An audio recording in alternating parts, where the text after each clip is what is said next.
오늘 같이 함께 나눌 하나님 말씀은 사도행전 20장 17절부터 24절까지 말씀입니다. 사도행전 20장 17절부터 24절까지 말씀, 우리 함께 한 절씩 교독하도록 하겠습니다. 제가 먼저 읽습니다. 바울이 밀레도에서 사람을 에베소로 보내어 교회 장로들을 청하니 그들에게 말하되 아시아에 들어온 첫날부터 지금까지 내가 항상 여러분 가운데 어떻게 행하였는지를 여러분도 아는 바니 곧 모든 겸손과 눈물이며 유대인의 관계로 말미암아 당한 시험을 참고 주를 섬긴 것과 유익한 것은 무엇이든지 공중 앞에서나 각 집에서나 거리낌 없이 여러분에게 전하여 가르치고 유대인과 헬라인들에게 하나님께 대한 회개와 우리 주 예수 그리스도에 대한 믿음을 증언한 것이라. 보라, 이제 나는 성령에 매여 예루살렘으로 가는데 거기서 무슨 일을 당하는지 알지 못하노라.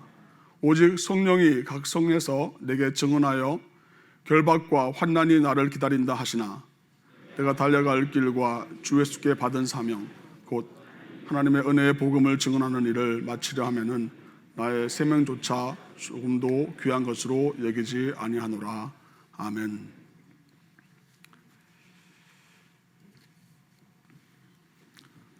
제가 고등학교 다닐 때 저희 외삼촌이 제 학교를 방문한 적이 있었습니다. 제 큰 삼촌인데, 큰 삼촌은 항상 그 이미지를 하면 지팡이를 짚으시고 다리 한쪽을 아주 심하게 많이 저르셨던 그런 모습이 생각납니다. 목소리가 제가 외삼촌 목소리를 닮았다고, 그래서 아주 허스키하다고 그렇게 말씀을 어렸을 때 듣곤 했었어요. 근데 고등학교 때 이제 그 외삼촌이 학교를 방문한다고 했을 때 무슨 일인가 싶었는데, 학교에 교정 한쪽에 전몰 학도병 추모비라는 것이 있었는데 그 제막식을 할 때 오신다고 하시는 거예요. 저 외삼촌께서 그 6.25 때 전쟁에 참여하셨고 학도병으로 참여하셨는데, 그때 약 320명 정도 되는 학생들이 참전했는데 그 중에서 약 42명이 전사자로 확인됐고 한 100명 정도가 이제 어디에 갔는지 알 수 없는 행방불명이 됐다고 합니다. 그래서 그 전쟁에 돌아가신 분들을 추모하는 그 비를 제막하고 저녁에 저희 집에 오셨는데 다리를 이렇게 보여주시는데 정말 한쪽 다리가 거의 없으신 거예요. 저 본 적은 처음 봤었어요, 그때. 정말 그 아주 치열한 전투에서 또 주위에 사랑하는 동료들을 잃고 학우들을 잃고 정말 목숨을 잃었던 그런 그 목숨을 걸고 싸웠던 그 전쟁에 대한 이야기를 들으면서 정말 목숨을 걸고 나라를 지키는 일에 앞장섰구나라는 생각을 하게 되었습니다.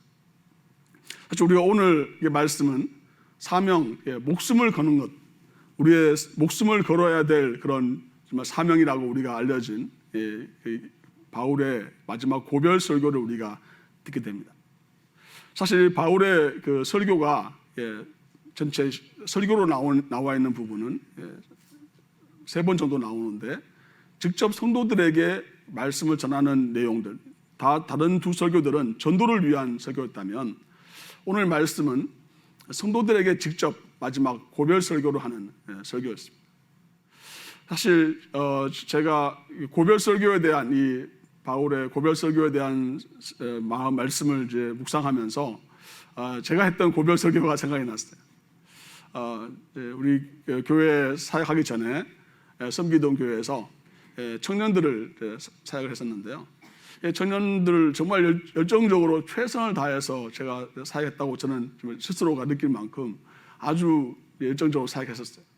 근데 안타깝게도 그 사역을 계속 할 수 없는 그런 어떤 상황들이 있어서 이제 사역을 이제 그만두게 됐는데, 마지막 이제 설교를 하러 하잖아요. 그래서 무슨 말씀을 전해야 될지 정말 많은 생각들이 들더라고요. 마지막으로 해주고 싶은 말이 생각날까, 뭐가 생각날까, 막 그 생각을 마음속에 모으는데 하나님 저한테 주셨던 어떤 아이디어가, 생각이 뭐였냐면 필그림즈 프로그레스였어요. 철로 역정을 가지고 말씀을 선포해야겠다는 생각을 가지고 하나님 주셔가지고 그 말씀을 가지고 선포를 했습니다. 내용은 정확히 기억나지 않는데 우리의 삶의 여정이 정말 하나님께 나라에 갈 때까지 여러 시험과 또 여러 가지 어려움들이 있지만 잘 믿음으로 극복하고 이겨내야 된다는 그런 요지의 설교였습니다. 근데 설교를 했지만 정말 뭐라고 할까요? 감정이 너무 격해져 있어서 안타까운 마음도 있고 또 여러 가지 만감이 교차하기 때문에 그 설교에 잘 집중할 수 없었던 것 같아요. 그리고 이제 뭐 어떻게 말씀을 맺었는지 모르고 이제 떠나오면서 정말 안타까운 마음과 또 굉장히 착잡한 여러 가지 생각들이 들었습니다. 왜냐하면 내가 이렇게까지 정말 최선을 다해서 섬겼는데 이곳을 떠나게 되면 정말 이 귀한 하나님의 사람들이 어떻게 될 것인가, 또 나는 또 어떻게 앞으로 사역할 것인가, 또 어떻게 새로운 그런 열정을 불러일으켜서 하나님께서 나를 사용하실 것인가 하는 그런 마음들이 많이 있어서 굉장히 복잡한 마음을 가지고 그때 이제 그 학교를 다니고 있었으니까 대학원에 가게 된 거죠. 학교에 가서 이제 그 한국 학생들이 쓰는 방이 있었어요. 근데 그 방에 이렇게 앉아서 이제 좀 있었는데 갑자기 어떤 분이 들어오시더니 이제 이 벽에다가 포스팅을 이렇게 하고 가시는 거예요. 근데 포스팅하고 가시길래 그럼 뭔가 하고 이제 그분이 간 다음에 일어나서 보니까 필그림 교회 사역자 구함 이렇게 딱 돼 있는 거예요. 그래서 갑자기 제 마음속에 제가 필그림스 프로그레스를 설교했는데 이게 하나님이 저를 부르시는 콜링인가 하고 정말 그 자리에서 이제 전화번호를 떼가지고 이게 전화번호를 이렇게 많이 해놨더라고요. 그래서 떼가지고 전화했더니 양봉사님이 받으시는 거예요. 바로 받으셨어요. 그래서 그때 만나서 같이 대화하고 또 기도하면서 사역을 시작했던 기억이 납니다. 사실 우리 고별 설교라고 할 때 이 고별 설교라고 하는 그 이름 자체가 이제 한번 잠시 떠나져 가고 그냥 더 이상 만나지 못할 그런 상황들이 아니고 또 다음에 또 만나고 또 만날 수 있다고 생각되어지면 이제 그 고별 설교의 내용이 좀 다르겠죠.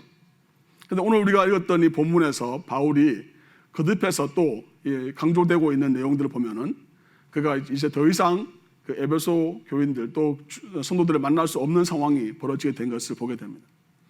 그렇기 때문에 그의 고별 설교는 그 애절함이 담겨져 있고 또 여러 번 언급되고 있는 것처럼 눈물과 또 안타까운 마음과 또 여러 가지 꼭 말해주고 싶은 내용들이 그게 들어가는 거죠.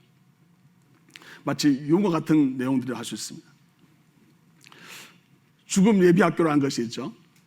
우리가 죽음을 예비할 때 유언장을 쓰는 내용들이 있습니다. 혹시 여러분 중에 유언장을 써보신 분이 계신가요? 죽음 예비 학교에서 그 유언장을 쓰면서 많은 사람들이 눈물도 흘리고 내가 누구에게 어떤 말을 해야 될지를 생각하게 됩니다. 여러분 유언장을 쓴다면 어떤 내용을 가지고 쓰시겠습니까? 아마 재산에 대한 내용을 쓰고 뭐 누구에게 뭘 해야 되는 내용을 쓰고 뭐 중요한 어떤 여러분들 내용들을 쓰겠지만 오늘 우리가 이 말씀 안에서 이 유언장을 새로 고쳐 쓸 수 있기를 바랍니다. 그 유언장을 새로 고쳐 쓴다는 내용은 무엇이냐면 내가 이 땅에서 내게 정리해야 되고 해결해야 될 문제를 기록하는 것으로 유언장을 남긴 것이 아니라 내가 과연 하나님이 나에게 맡겨주신 사명을 내가 감당하고 떠나는 것입니다. 내가 못다한 사명을 내 자녀들에게 전가를 시키고 떠날 것인가, 아니면 내가 이 사명을 내가 완수하려고 최선을 다해서 끝까지 내가 그 길을 걸어간노라고 선포하면 그렇게 천국으로 갈 것인가. 오늘 말씀이 우리에게 그렇게 사실은 질문하고 있습니다. 고별 설교 내용을 묵상하면서 또 지난주에 우리 담임 목사님께서도 말씀하셨잖아요. 말씀이 설득이 아니라 선포라고 말씀하셨는데 저도 이 말씀을 묵상하면서 먼저 저에게 너무나 큰 도전이 됐습니다.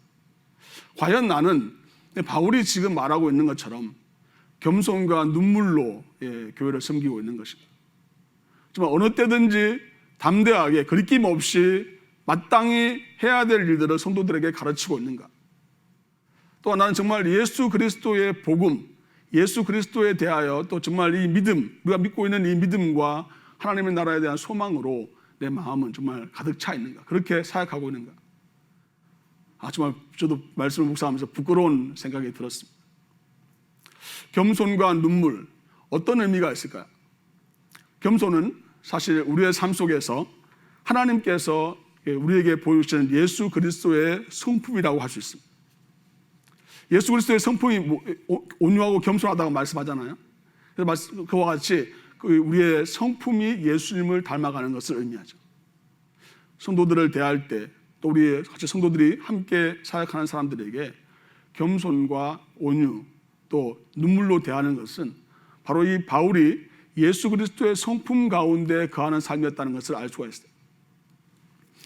마지막에 그가 이 이후에 예루살렘으로 가서 잡혀서 로마로 가게 될 것을 그는 어쩌면 환상 속에서 보았을 수도 있고, 무엇인가 엄청난 일이 자기에게 죽음이 곧 임하게 된다는 것을 그가 느낄 수 있었던 것 같아요. 그 가운데서도 그가 이 자기의 지나온 이야기들을 에베소 장로들을 모아서 하는 이유가 무엇이냐면, 바로 그의 삶 속에서 하나님이 어떻게 매일매일의 삶 속에서 산순교를 감당했는지에 대해서 나타내 보여주고 있는 것이죠. 순교라고 하면 우리는 이렇게 생각합니다. 엄청난 그 핍박과 어려움 가운데 죽음을 당하는 것을 얘기하는데, 우리가 묵상하고 있는 이 사도행전 20장의 내용들은 바울이 그가 평소에 어떻게 산순교를 감당할 수 있었는지에 대해 나타내 보여주고 있어요. 즉 말하자면 바울이 그가 마지막 삶 속에서 죽음에 이르게 되었을 때 마지막에 어떻게 하다 보니까 그가 순교를 하게 된 것이 아니라, 그의 일상의 삶 속에서 그 죽음을 두려워하지 않을 수 있는 그의 삶 속에 놀라운 하나님의 능력과 하나님의 은혜가 있다는 것을 알 수가 있는데, 그것은 첫 번째 바로 예수 그리스도의 성품, 겸손이었다는 것을 알 수 있습니다. 앤드류 모레이는 겸손이라는 책에서 이렇게 말합니다. 겸손은 죽음에 이르는 길입니다. 왜냐하면 겸손의 완성은 죽음 안에서 가장 확실히 증명되기 때문입니다. 겸손은 꽃이며 자아의 죽음은 그의 꽃의 열매입니다. 겸손은 죽음 안에서 그 열매가 완전히 연결게 됩니다. 여러분, 겸손은 그러면 그냥 동양적인 차원에서 좀 내 자신을 좀 낮추어 보는 것, 이런 의미가 아닙니다. 겸손은 내가 죽음에 이르기까지 가는, 우리가 알고 있는 것처럼 빌립보서 2장 말씀에 너희 안에 이 마음을 품으라 곧 예수 그리스도의 마음이니 그는 근본 하나님의 본체시나 하나님과 동등됨을 취할 것으로 여기지 아니하시고 오히려 자기를 비워 종의 형체를 가지사 사람들과 같이 되셨고 사람의 모양으로 나타나사 자기를 낮추시고 죽기까지 복종하셨으니 곧 십자가에 죽으심이라. 아멘. 바울이 성도들을 대할 때, 또 그의 사역 가운데 임할 때 겸손한 마음을 됐다고 하는 것은 예수 그리스도의 마음을 됐다는 것이고, 그것은 곧 그가 평소에도 끊임없이 자신을 쳐서 복종시키고 정말 자신의 죽음을 항상 준비하고 있는 자세가 되었기 때문에 그것이 가능했다는 것을 알게 되는 거죠. 때로는 의견이 대립될 때가 있고요, 사역하다 보면 또 함께 같이 하다 보면 여러 가지 문제들이 우리에게 발생할 수가 있습니다. 그때마다 우리가 이 말씀을 묵상해야 될 것 같아요. 겸손의 곧 죽음, 연결되어 있다는 것은 내 자신이 십자가에 못 박혀 죽지 않고는 바로 이 겸손한 삶을 내가 살 수도 없고, 또 세상적에서 말하는 겸손과 완전히 차원이 다른 겸손이라는 것을 말씀이 우리에게 일깨워 주고 있는 것이죠. 두 번째는 눈물입니다. 언제 오셨어요? 최근에 오신 적이 언제세요? 아픈 몸이 아파서 또 여러 가지 문제가 있어서 또 여러 가지 문제로 인해서 눈물 흘리셨습니다. 언제 오셨습니까? 어쨌든 바울은 계속해서 눈물의 사람이었던 것 같아요. 보면 끊임없이 그의 말씀 속에서 발견하게 되는 것은 그의 눈물이 마르지 않았다는 것을 알 수 있습니다. 왜 울게 될까요? 여러 가지 모습이 있겠지만 우리는 누가복음 19장에서 예수님의 눈물에서 바울의 눈물의 그 모습을 비추어 볼 수 있다고 생각되어집니다. 누가복음 19장 41절 말씀입니다. 가까이 오사 성을 보시고 우시며 가라사대 너도 오늘날 평화에 관한 일을 알았다면 좋을 뻔하였거니와 지금 내 눈에 숨기었도다. 날이 이를지라 내 원수들이 토성을 쌓고 너를 둘러 사면으로 가두고 또 너와 그 가운데 있는 내 자식들을 땅에 메어 치며 돌 하나도 돌 위에 남기지 아니하리니 이는 공고받는 날을 네가 알지 못함을 인함이라 하시니라. 아멘. 오버랩되지 않습니까? 바울이 그의 삶 속에서 하나님께서 그에게 눈물을 주셨던 것은 오늘 본문에서 그 뒷부분에 보면은 그 이후에 어떤 일이 벌어지냐면요, 많은 사람들이, 거짓 선지자들이 나타나서 그 교회를 회파하고 또 잘못된 가르침으로 인하여 그들을 호도하고 또한 핍박과 어려움 가운데서 하나님을 떠나는 사람들이 나타나는 것을 보면서 눈물을 흘렸던 것이죠. 우리 교회는 새로 오시는 분들이 항상 늘 많이 있습니다. 그런데 우리가 잊고 있는 사람들이죠. 신앙생활 하다가 정말 여러 가지 상황과 또 어려움 때문에 교회를 떠나시는 분들이 왕왕 있습니다. 또 보이던 분들 잘 보이지 않은 분들이 있어요. 또 교구에서, 은사동에서 또 함께 신앙생활 하는 사람들 중에 연락을 계속 하다가 더 이상 연락을 하지 못하는 상황들이 벌어질 때가 있고 또 그런 상황들을 거부하는 사람들이 나타납니다. 어떻게 해야 될까요? 계속 전화하고 아주 무관심하고 또 더 이상 그 관계를 원하지 않는 그런 상황에 있는 사람들, 어떤 마음으로 우리가 그들을 섬길 수 있을까요? 눈물입니다. 정말 과연 우리가 잃어버리는 영혼들에 대하여 우리 교회에서 하나님 보내주신 너무나 귀한 영혼들을 정말 사랑으로 눈물로 섬기고 있는가? 그들 떠나는 것에 대하여 별로 이렇게 감각이 없어지는 혹시 그런 모습이 우리 안에 있는 것은 아닌가? 바울의 모습을 통하여서 우리에게 하나님께서 말씀하고 계십니다. 신앙생활을 떠나고 혹시 다른 교회에서 신앙생활을 잘 할 수 있다면 너무 감사할 수 있죠. 하지만 신앙생활을 떠나고 하나님을 멀리하고 있는 가나안 교인이라죠, 안나가 교인들을 과연 우리는 그들을 위해서 얼마나 울고 있습니까? 얼마나 아파하고 있습니까? 또 신앙생활을 하면서도 여러 시험과 문제에 빠져서 허우적거리는 사람들을 보면서 얼마나 우리에게는 안타까운 마음이 있습니다. 우리는 정말 이 바울의 마음, 이 고별설교를 통해서 바울의 마음, 또 예수 그리스도의 마음을 회복해야 될 줄 믿습니다. 만약에 우리 안에 그런 눈물이 없다면 우리 자신의 영적인 상태를 돌아보아야 돼요. 내가 지금 메마른 상태가 된 것은 아닌가? 이미 예수 그리스도를 믿음으로 구원을 받아서 천국 백성이 되고 날마다 하나님이 주신 놀라운 공급하신 은혜로 살고 있다고 말은 하고 찬양하고 이야기하고 있지만 과연 내 안에 정말 그런 눈물이 있는가? 우리가 매주 환우를 위해서 기도하고 있습니다. 얼마 전에 그런 전화를 받은 적이 있어요. 우리 주보에 올라오진 않았지만 한국에 있는 가족 중에 한 사람이 아주 자기 동생이 암에 걸려서 너무나 힘든 이야기를 듣고 함께 기도했습니다. 간절히 같이 기도하고 전화를 마치는데 마음에 그 집사님이 저에게 이렇게 말씀하시더라고요. 목사님, 제가 주보에 있는 환우들을 보면서 정말 기도하지 못했던 것들 너무 회개됩니다.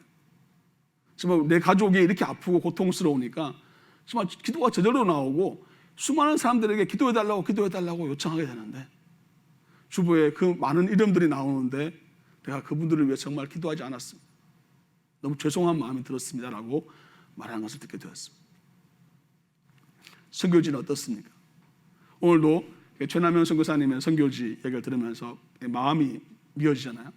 젊은 사람이 돌아가시고 또 수많은 사역자들이 목숨을 잃는 상황이 되었을 때 과연 우리 안에 그 안타까운 마음으로 눈물로 그들을 위해서 기도하고자 하는 그런 마음이 있는가?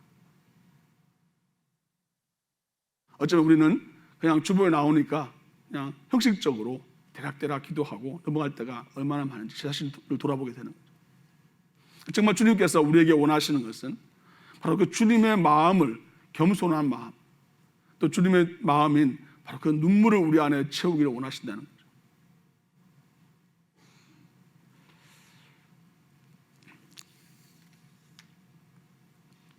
세 번째 본문에 보면 바울은 유대인의 간교로 말미암은 시험을 참고 주를 섬겼다고 얘기합니다. 놀라운 메시지 아닙니까?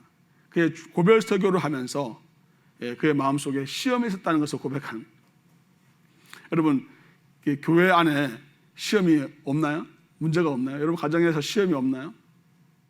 근데 중요한 것은 그 시험을 참고 이겨내는 것이 중요하다는 거예요. 그리고 그 다음에 더 나아가서 주님을 섬기는 그런 마음으로 우리가 나아가야 된다는 것을 일깨워주고 있습니다. 또 시험을 참을 수 있고 이길 수 있는 비결이 주님을 섬기는 것이라는 것에 포커스를 집중하게 되면 우리가 그 시험을 이길 수 있다는 것을 일깨워주고 있습니다. 얼마나 많은 시험들이 여러분한테 옵니다. 작은 일을 하거나 할 때 사람들의 말이나 생각에 의해서 그 우리한테 올라오는 그런 시험들이 많잖아요.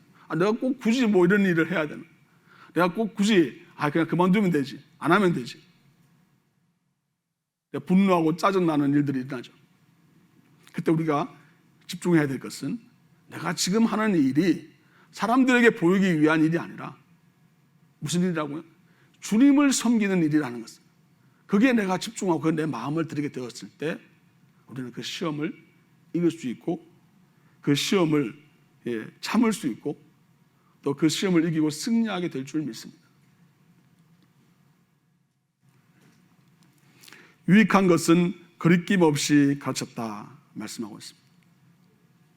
바울이 장로님들을 이렇게 모아서 하는 말이 유익한 것은 거리낌 없이 가르쳤다. 예수님의 모습이 계속 오버랩 보이지 않습니까, 여러분? 예수님은 바리새인과 서기관들, 또 그 주위에 있는 율법학자들, 또 수많은 예수님의 도움만을 원하는 어떤 그 사람들에게 틈만 나면 하나님의 말씀을 선포하고 가르치셨어요.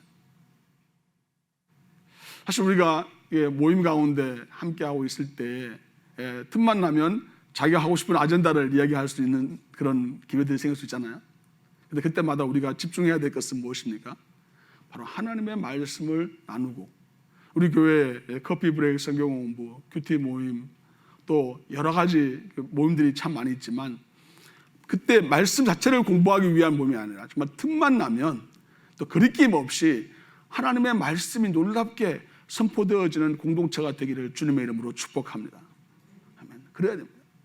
가정에서 그냥 우리가 잡다한 이야기들을 많이 이야기할 수 있겠죠. 근데 가정에서 틈만 나면 하나님의 말씀이 선포되어져야 되는 거예요. 거리낌 없이 하나님의 말씀이 선포되었을 때 아멘으로 화답할 수 있는 그런 공동체 가정이 되어야 된다는 거예요.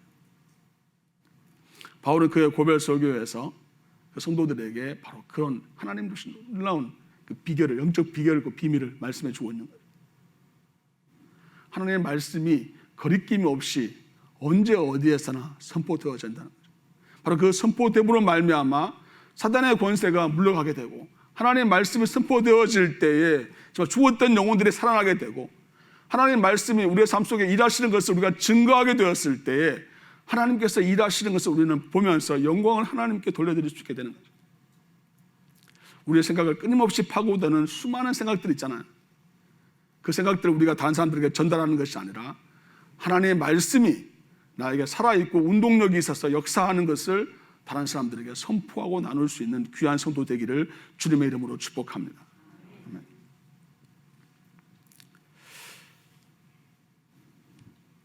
하나님께 대한 회개와 예수 그리스도께 대한 믿음을 증언한다, 이렇게 말합니다. 회개와 믿음. 지금 제가 말씀드리는 한 단어들은 정말 바울이 에베소 교회 장로들을 밀라도에 불러다가 정말 한 혼신의 힘을 다하여 말씀을 전하는 것.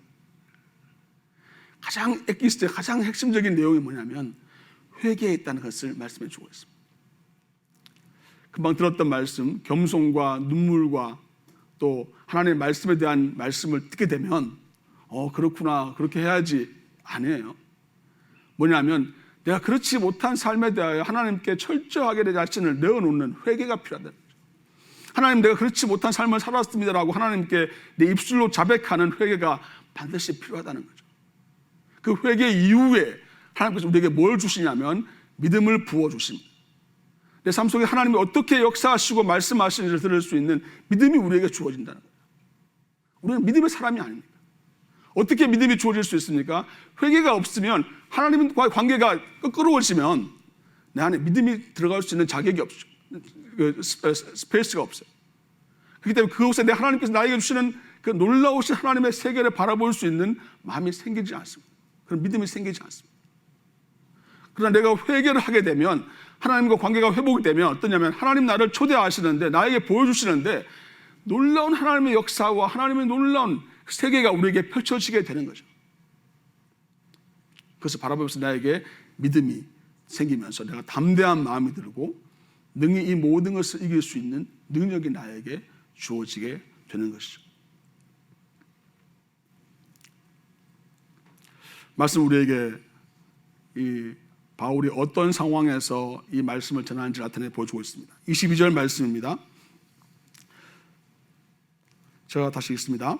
보라, 이제 나는 성령에 매여 예루살렘으로 가는데 거기서 무슨 일을 당하는지 알지 못하노라.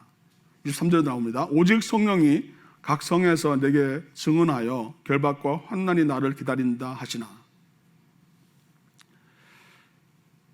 밀레도에 오기까지 아주 독특한 표현이 나오는데요. 오늘 읽었던 본문 앞에 보면 16절에 이렇게 나옵니다. 바울이 아시아에서 지체하지 않기 위하여 에베소를 지나 배 타고 가기로 작정하였으니 이는 될 수 있는 대로 오순절 안에 예루살렘에 이르려고 급히 감이더라. 여러분, 말씀을 읽으면서 어떤 생각이 드셨어요? 바울이 굉장히 급하게 가고 있는데 밀레도에서 장로들을 초대해서 시간을 오히려 할애하고 있는 것을 보게 되죠. 즉 그는 이 오순절에 예루살렘으로 가고자 했는데 오순절 하면 생각나는 게 뭐죠? 성령 강림주의죠. 즉 성령의 메인받고 성령의 이끌림 받고 성령의 인도하심과 성령의 계시하시는 것에 따라 살았던 삶이라는 것을 알 수 있어요. 그만 말씀드렸던 겸손과 또 눈물과 예수 그리스도의 복음과 하나님의 말씀에 대하여 우리가 어떻게 살 수 있냐면요, 바로 이 성령의 메인받는 삶, 성령의 인도하심 받은 삶 가운데 우리가 그 삶을 살아갈 수 있다는 것을 우리가 알게 되면서 동시에 놀라운 이야기가 뭐냐면 바로 22절 다시 한번 읽습니다. 보라, 나는 성령에 매여 예루살렘으로 가는데 라고 얘기합니다. 실제로 바울에게 무슨 일이 벌어지나요? 그가 결박당하고 로마로 압송당하는 일이 벌어지게 되죠. 뭐가 오버랩돼 보이나요? 성령의 메인 것과 그를 묶고 있는 결박당하는 것이 같이 나타나 보이는 거예요. 저는 말씀을 계속 묵상하면서 놀라운 하나님의 진리를 깨닫게 되었어요. 그것은 뭐냐면 우리는 생각 그렇죠. 내가 이 문제가 해결되고 내가 이 어려움에서 극복되면 나는 하나님을 위해서 무슨 일을 하고 무슨 일을 하고 무슨 일을 할 거야. 그렇게 하겠습니다. 이렇게 말할 수 있어요. 그런 놀라운 것은 뭐냐면 하나님께서는 우리에게 어떤 이미 결박, 속박이 우리에게 있잖아요. 우리의 한계가 있잖아요. 우리가 해결되지 않는 문제가 있잖아요. 아픔이 있잖아요. 상처가 있잖아요. 그것과 무엇이 같이 있다고요? 성령의 메인바 된 것이 같이 있다는 거예요. 그렇게 하신 분이 누구시라고요? 하나님이시라는 거예요. 나의 그런 어려움과 문제가를 하나님이 허락하신 분도 하나님이시라는 거예요.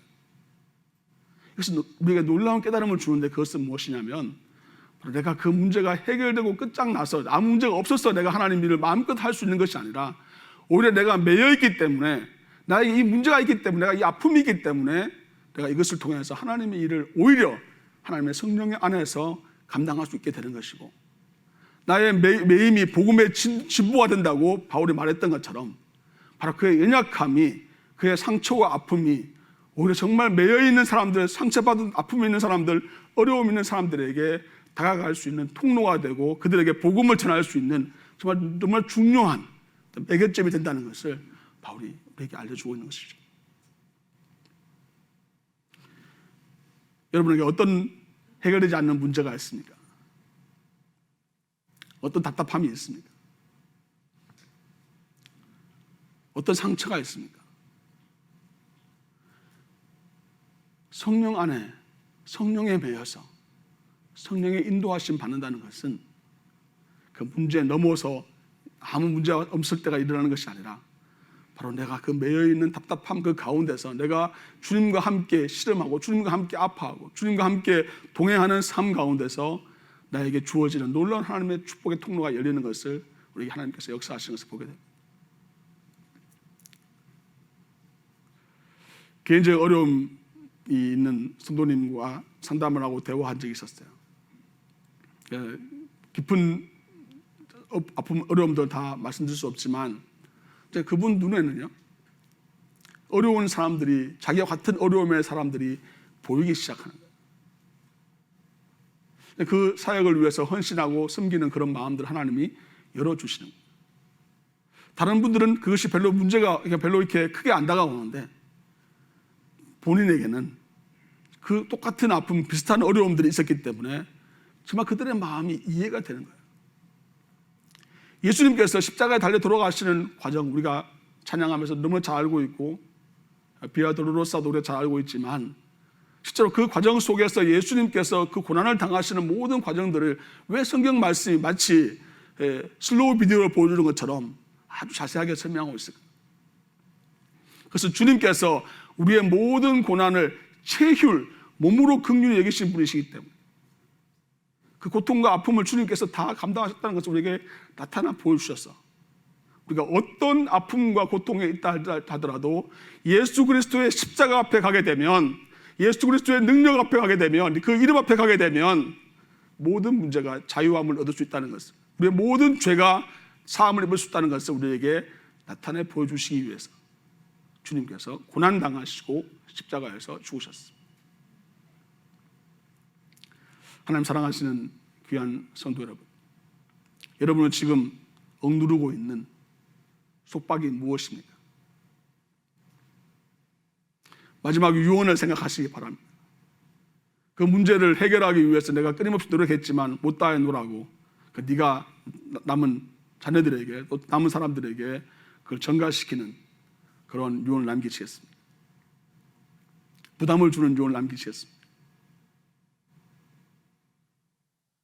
바울처럼 그에게 맡겨주신 사명을, 예수 그리스도의 복음을 전하는 이 사명, 그에게 맡겨주신 사명, 예수 그리스도의 은혜와 사랑을 담대하게 사람들에게 선포하는 사명을 마치려 하면은 나의 생명을 조금도 귀한 것으로 여기지 않는다. 우리는 그 누구도 정말 학도병으로 전쟁에 참전해서 죽은 사람들의 그 기념비를 보면서 숙연해지는 마음을 가지게 되죠. 왜 그런 죽음을, 왜 그런 나갔을까? 이렇게 말하지 않죠. 왜냐하면 그것은 정말 가치 있고 의미 있고 그들의 생명으로 말미암아 다른 사람들의 생명이 대치되는 엄청난 일이 주어졌기 때문에 우리는 그것을 보면서 감사하고 또 그것을 기념하게 되고 그게 숙연해지는 것 아니에요. 바울의 삶도 마찬가지예요. 정말 가치 있는 일은 나라를 위해서, 다른 사람들을 위해서 죽은 일도 될 수 있지만 가장 가치 있는 예수 그리스도의 복음, 영원한 생명에 잇대어진 복음을 위해서 그의 삶을 드리는 그의 그 귀한 헌신을 통하여, 그의 죽음을 통하여 예수 그리스도의 복음이 전파되는 일들을 그가 바라보면서 그의 삶을 기꺼이 드려주셨던 것이죠. 교회가 존재하는 이유가 거기에 있습니다. 이렇게 늘 날마다 예배하고 예수 그리스도의 복음, 선교적 교회를 외치는 이유가 거기에 있습니다. 이 생명의 복음을 우리가 받기까지 얼마나 수많은 선교사님들이 목숨을 걸고 조선 땅에 또 중국 땅에 또 열방에 나아가서 그들의 목숨에 또 그를 피를 흘렸기 때문에, 그러니까 그 피의 복음을 우리가 받게 되거든요. 가장 처음 예수 그리스도의 보혈의 그 능력으로 말미암아 우리가 죄 사함을 받고 구원받았다고 하는 이 놀라운 사실, 이 생명의 복음, 이 피 묻은 복음을 우리가 잊어버린다면 우리는 끊임없이 우리의 문제에 급급해 살게 될 거예요. 우리의 속박이 어떻게 해결될 수 있을지에 대해서만 생각하게 될 거예요. 그러나 만약 우리가 이 예수 그리스도의 우리를 구원하신 그 놀라운 생명의 은혜를 날마다 기억하고 그 보혈의 은혜 가운데 우리가 깊이 들어간다면 바울처럼 겸손, 자신을 쳐서 복종시키는 살아있는 순교, 눈물, 정말 한 영혼을 바라보면서 안타까운 마음으로 그들의 영혼의 회복을 위하여 기도하며 안타까워하는 눈물을 흘리는, 또 정말 마땅히 말씀을 전해야, 하나님의 말씀을 전해야, 하나님의 말씀을 끊임없이 전파하고 나누는 일에 끊임없이 우리는 쓰임받게 될 것입니다. 또한 예수 그리스도의 복음을 위하여 우리가 기꺼이 우리의 삶에 가진 모든 것들을 다 들여서 헌신하게 될 것입니다. 말씀을 맺습니다. 아까 우리 찬양했잖아요. 찬양을 바꿔달라고 부탁드렸어요. 마지막 찬양을, 아까 우리가 불렀던 찬양을 한 번 더 부를 텐데요. 다시 한번 이 찬양을 깊이 생각해 보시기 바랍니다.